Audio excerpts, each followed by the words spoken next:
রাধে রাধে বন্ধুরা, welcome back to my channel. তো আজকে হচ্ছে শ্রাবণ মাসের শেষ সোমবারের আগের রবিবার। তো এখানে খুব প্রচুর ধুমধাম হয় জল ঢালার জন্য। তো আগের দিন সব জল আনতে যায়।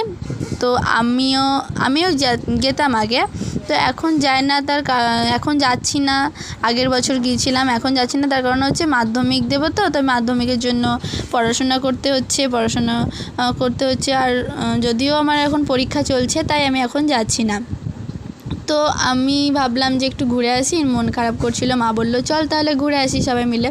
তো এসেই দেখছি তো বৃষ্টি শুরু হয়ে গিয়েছে। তো বৃষ্টিতে তো ভিজে চলবে না, ভিজলেই জ্বর আসবে, জ্বর আসলেই পরীক্ষা দিতে যেতে পারবো না। তো আমরা একটা টোটোতে বসেছিলাম সবাই মিলে, আমি, জেঠিমা, মা, আমার বোন। তো বৃষ্টি পড়ছিল বলে বাবা নিতে এসেছিলো আমাদেরকে। তো আমরা বাড়ি যাই। তো দেখা হচ্ছে নেক্সট ভিডিওতে। এখনকার জন্য টাটা।